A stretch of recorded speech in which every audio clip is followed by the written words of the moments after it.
guys, we're out here in Allen today. As y'all already know, we've had a bunch of storms throughout the past couple of years. A lot of people don't understand that your lifetime style roofs does not really mean they last a lifetime. It's more or less just a name or a category to put it under. You still got to do your proper maintenance, stuff like that. Also, with doing your maintenance, I would recommend having a contractor come out every 2 to 3 years at a minimum, or after any kind of major hailstorms and or windstorms, stuff like that, because you got a lot of wind-driven rain, hail, and wind. Anyways, this customer here we've been working with for quite a while. Most insurance companies give you 1 to 2 years to make sure you actually take care of the loss and or the damages from a storm or whatever the loss might have been.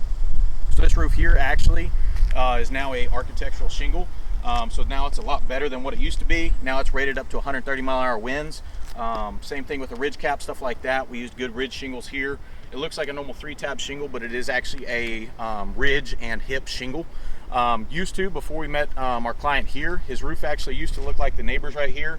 A bunch of shingle repairs, missing shingles that are popped up from the wind. You can see some of the hail damage over there. That's what they started with, and now we gave them a nice new pretty roof. We also got insurance to cover replacing some of the siding that was rotten because it had hail damage on it. We got the client a fresh paint job on the outside of the house, new gutters, monies for power washing and staining the fence, which of course the client actually wants to replace the fence just because it is all a little old and worn out.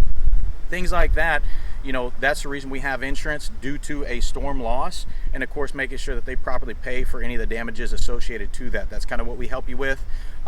It's more or less just knowing how to just explain these damages and make sure that they are actually getting paid for it.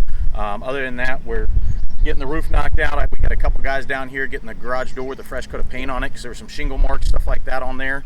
We already did the siding right here on the chimney, rebuilt this, got it all waterproof, leak tested, and then of course the roof we just got done this last weekend.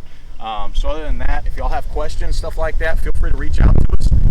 We can come out and do a free complimentary inspection on your roof, taking a look at everything and just kind of help assist you with how this all works, explain the process a little bit from start to finish of day one to the final day of completion. We do a final walk with homeowners. Anyways, this is Garrett with Warrior Wolf. Y'all have a good one.